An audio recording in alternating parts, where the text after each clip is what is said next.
Tracey Hanbury, one of the directors at the National Landlord Investment Show. Really pleased to say we've got the next episode of Landlord Investor Hour, and I'm actually being joined today with Paul Sissons. Paul is from SEC Limited, who actually work in partnership with Mason Finnis. Now, there's a lot going on at the moment in terms of being able to claim back from a sort of missold energy in the past, going back several years. And actually there could be a very interesting opportunity for our database, for our audience, our landlords, to actually potentially save some money and put a claim in. So we invited Paul along today to really kind of fill us all in and tell us all about potentially some money saving for you guys. So welcome very much, Paul, to today's episode. So thank you for having me. No worries. So really, I guess it was you know, if you can just explain to us, I've got a lot of questions here, but if you can just explain to us how you can help and what you do with Mason Finnis as a company. Yeah, absolutely. Well, I'll start off about the industry. Essentially, for the last 23 years, business energy brokers have been, and suppliers have been mis-selling energy contracts on both gas and electricity ever since the market was first deregulated. So, in essence, at the last count, there was 6 million UK businesses, and 80% every year use brokers to procure their energy contracts, and 98% of all those contracts are missold for a plethora of reasons. But the main one, the easiest one, is the fact that they hide the commissions. What they're supposed to do is disclose in pounds and pence exactly how much commission is built into the contracts before the client sign them. In law, and that's from any field, any industry. But quite specifically, the broker industry is worth £25 billion a year, and that's why they're not disclosing. Right. For example, if you were a business, you spend £100,000 a year on energy, would you sign that contract if you knew that broker had put £80,000 commission into that contract for a couple of phone calls and an email? Yeah. Absolutely not. No. That's why they don't disclose. So we've discovered this industry. I've done a lot of investigation. I spent the last 18 months dealing with everybody from brokers, suppliers, the SRA, Financial Conduct Authority, Information Commissioner's Office, the Serious Fraud Office, brokers, suppliers, clients, to mould this industry into what it is now.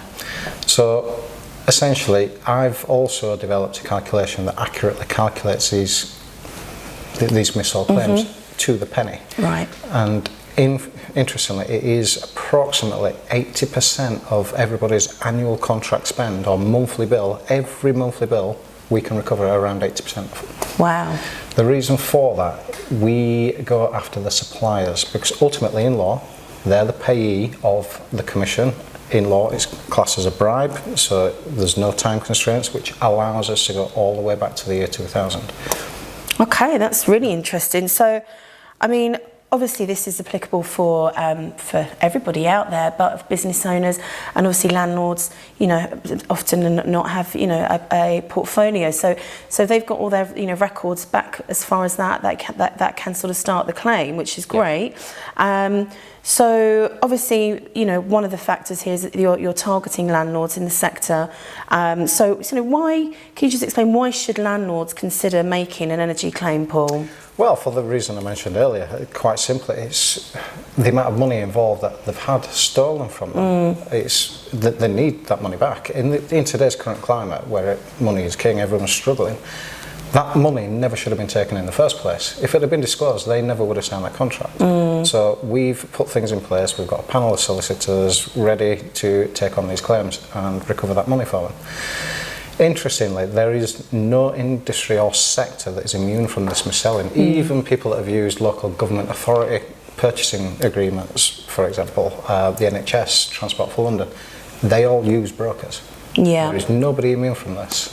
Okay, yeah, I mean, wouldn't have known that either. So, you know, so what are some of the common ways that energy contracts can be missold? Well, the main one is the non-disclosure of the commissions. The brokers owe the client a fiduciary duty, and they're supposed to put the client's interests above their own. And that means they have to disclose that, because nobody can make an informed choice that that contract was right for them if there's certain facts and figures withheld. So that's the main one. Another common one is the cost comparisons that get sent out to the clients, listing the different contracts available for them. Right.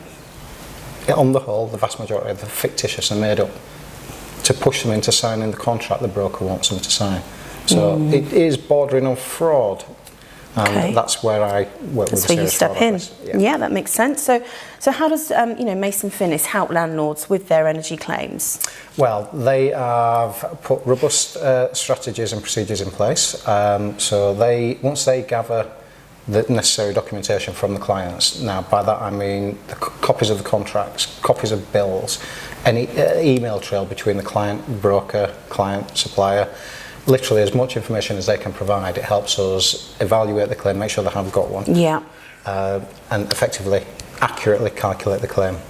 Once Mason Finnis have gathered all the documentary evidence and evaluated it, it gets passed across to my team. It gets calculated, and then it all gets passed down to a panel of solicitors, depending on the client. It depends on which solicitor we place them with, to give it the best chances of success. Because if you're talking a large landlord with multi-sites all over the country, we need a large London law firm to run with that one. And the process for the client is quite simply that. Once they've handed over their documents, the only other interaction they would have would be an introductory call with the solicitor firm,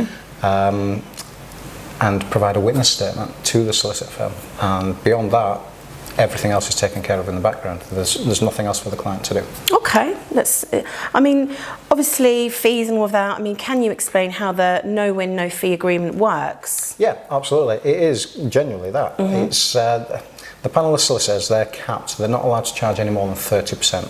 Right. To make sure, because the client's already been ripped off once, we can't allow it to happen again. Yeah. So the fees are capped. So, for example, if it's a £100,000 claim and it settles at £100,000, the solicitor firm will charge the client that 30% success fee. So the client will get £70,000, solicitor firm £30,000. Now, for clarity, obviously we have fees, but the solicitor pays our fees directly out of their 30%. We never charge the client a penny. They never pay us anything. Okay. And then what is the difference between a supplier and a broker, and how do they impact, on energy contracts? Glad you asked. The way it works, all suppliers have what's known as base rates. Now, this base rate is the wholesale cost with all the suppliers' profits, operational costs, risk assessments, everything built in. They pass that rate across to the broker and say, apply what you like on top. I'm with you. Naturally they do. They'll put whatever they see fit. So using a broker, 9 times out of 10 will always increase the price that you're going to be paying for your energy. If everybody went direct to the suppliers, there will be the odd instance where a broker has got preferential terms with a supplier because they put a load of business to them that particular month, where they might get a better base rate, cheaper than what the client could get going direct. But on the whole, using a broker, you're always going to pay more. Okay. Really, what is the average value of an energy claims, that the businesses can make? So far, our current average claim value is £186,000. Okay, wow. Now, interestingly, a claim is not a contract because we can go so far back in time. If a business has used British Gas for the last 2 years, E.ON prior to that, British Gas before that, Empower before that, every time they've used British Gas since the year 2000, all those contracts are added together, and that's one claim. And then there'd be a second claim against E.ON, a third claim against Empower, or any other supplier they've used. Okay. So it's substantial amounts that can be claimed back. So why should landlords choose Mason Finnis, over other claim companies?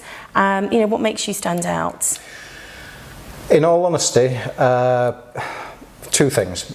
Myself, who I work closely with Mason Finnis, and Mason Finnis themselves. They're a trusted partner in this process. So their experience, they've got the processes and the technical ability to handle and evaluate the claims and then pass it down to me to calculate.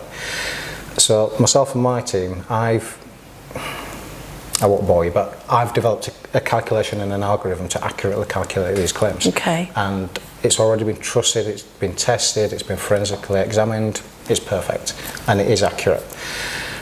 All competitors in this market, they are just sticking the finger in the air and plucking figures out. For example, well, 20% of the monthly spend is the claim value, and it's not. It's dangerous, extremely dangerous, for a couple of reasons.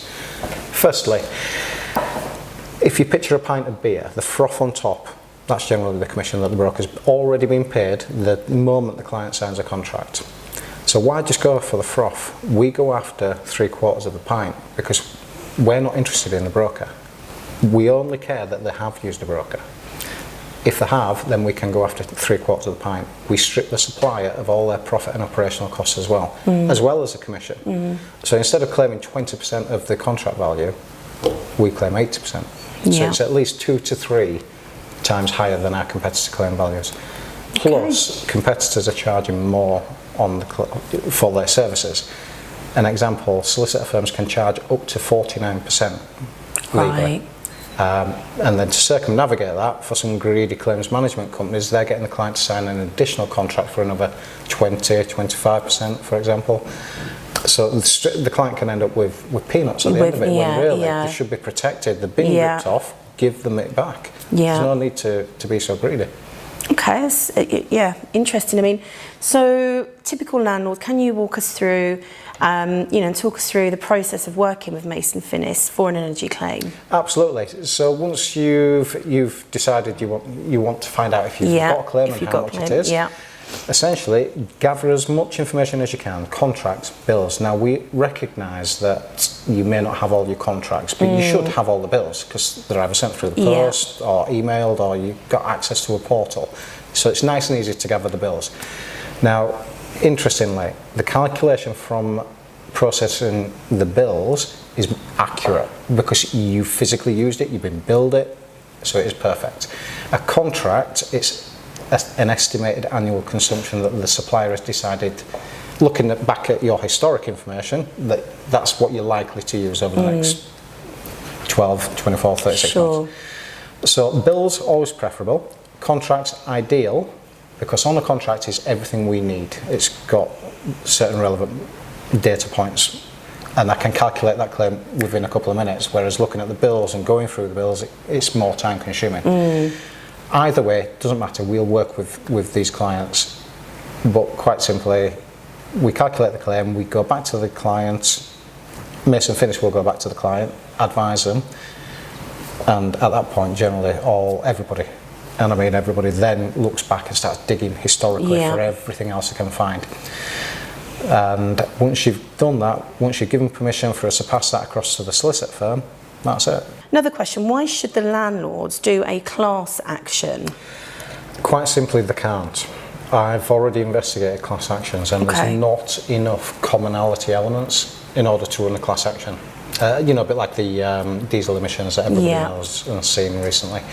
There's too many. There's 300 suppliers or supplier licenses. It boils down to 55 parent companies, and then you've got 4,500 brokers. Then you've got all different types of contracts, different ways the commissions are added, different charges. It can't go class action.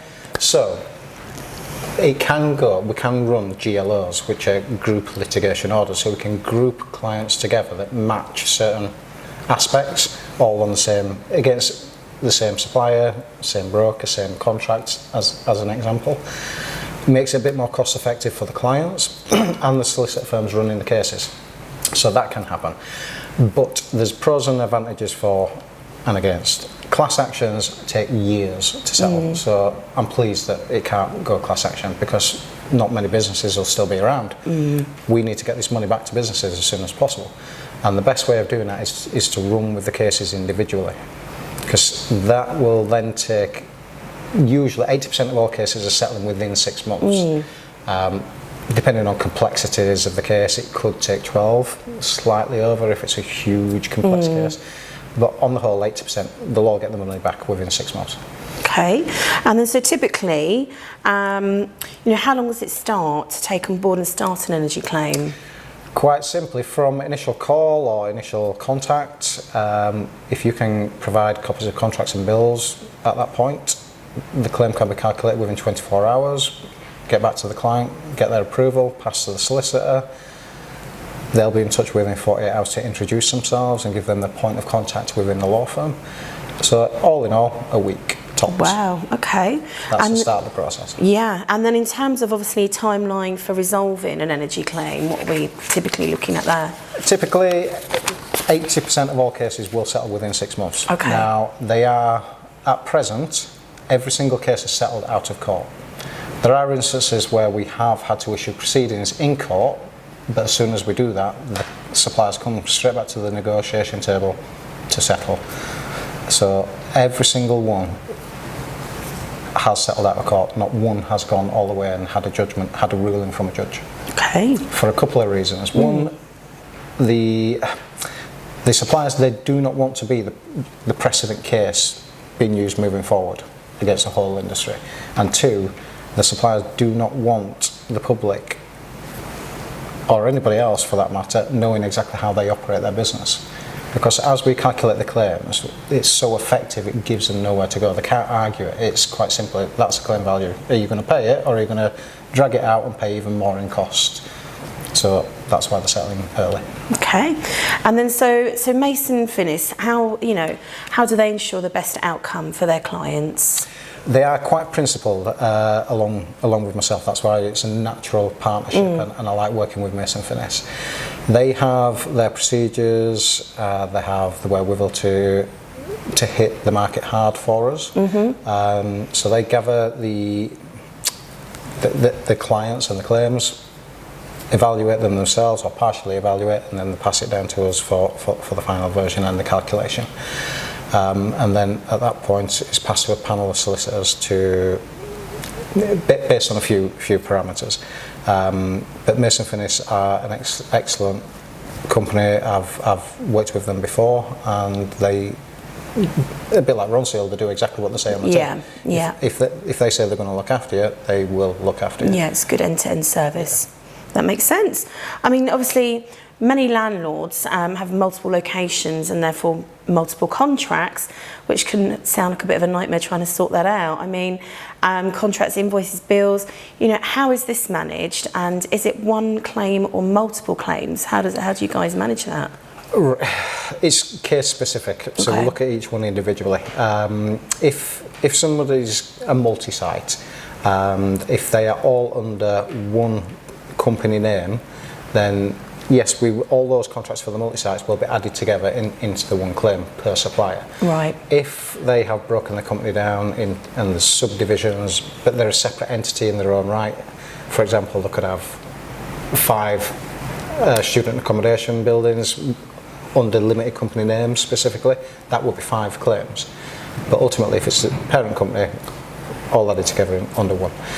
Now, we will do, and Mason Finnis will do what we can to help these clients gather all their documents, because we recognise, I think I touched on it before, a lot of the suppliers and the brokers, because everything's done via electronic signature, so as soon as people sign the contracts, if you're not quick enough to download a copy of that contract, the link is cancelled, so the clients don't have access to certain documents. Contract. Okay, yeah. Now, legally, the client can contact the supplier and try and obtain it, but naturally they know why they're asking for it, so in some instances they're refusing, or they'll drag it out under their SLA lead times and just be a nuisance.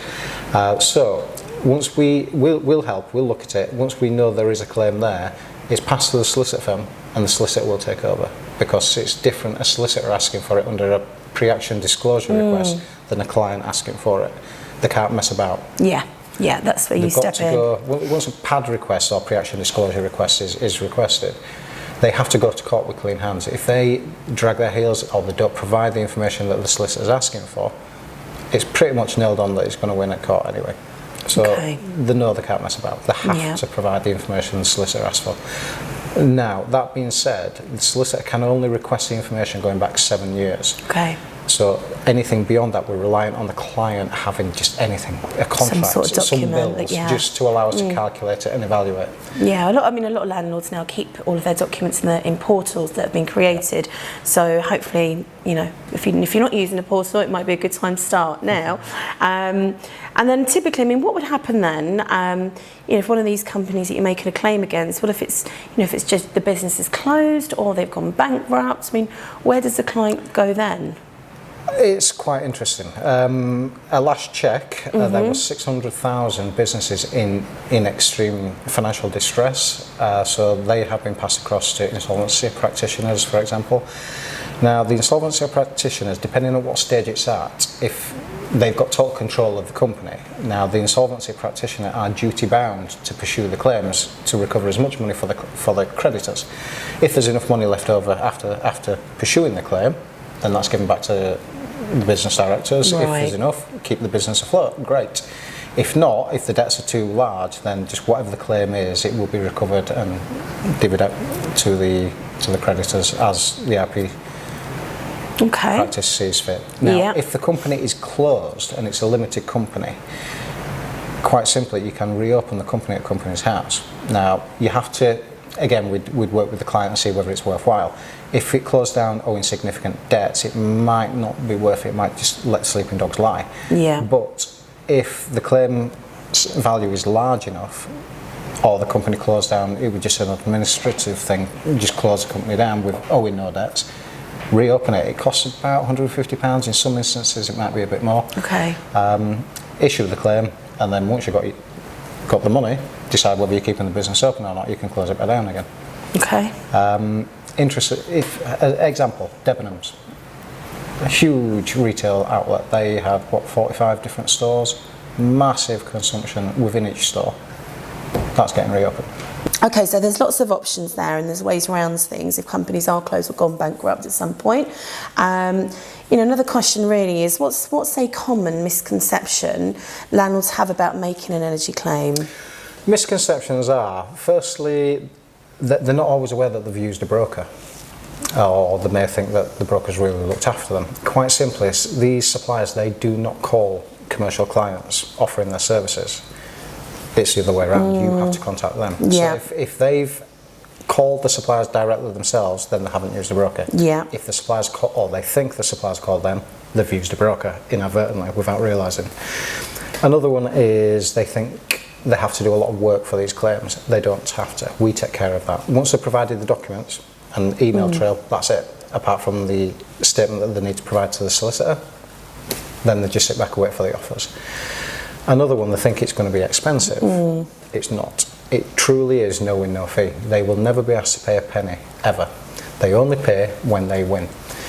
There is one other aspect that they may be asked to pay for out of their winnings, and that's the ATE insurance policy, which underpins the whole claim. Now, if for any reason they lose, the insurance steps in, pays everybody off, covers all fees, everybody walks away not owing a penny. So that's the only thing they will have to pay for, but that's right at the end. Right at the when end, they not win. Up front. They will never. It's active from when they start the claim, but they don't pay for it until they actually, weirdly, don't need it. Okay, brilliant. Thanks for answering that, Paul. So, I mean, how can landlords basically contact Mason Finnist, to start their energy claim process? Nice and easy. Quite simply, click the link at the bottom of this video, or you can email Adam Saint at Mason Finnist. His email address is asaint@masonfinnist.com. Okay, brilliant. And we'll reiterate that also with so that you can fill out your contact details, and basically a consultant, Adam, will be in touch with you guys, and then it's as simple as that. That's how the process starts. It's as simple as that. And then quite simply, within a week, as long as they're happy, of course, with their claim values, their claim will be running within a week. Okay, brilliant. Well, it was really good to meet you today, Paul. Thank you very much. That's been really sort of quite educational, and a lot of information there that we wouldn't be privy to. Yeah, it's an information overload, but it's quite important that we did get a lot of that across, because people just don't know that they have been missold. Yeah. Everybody is entitled to recover their claims of around 80% of the contract value because it has been missold, but they must have used a broker. Okay, brilliant. And I think we'll also follow this up with we'll do a little interview in Landlord Investor magazine. So we'll again reiterate the contact details and how easy it is for you guys to start those claims and process those, via Mason Finnist, who'll be looking after you. So thanks ever so much, Paul. Again, no worries. I mean, again, just click the link that you'll see here. fill out your contact information, and Adam Saint will be in touch with you. So thanks ever so much for tuning in, guys. Look forward to the next episode and hope to see you at one of the shows soon.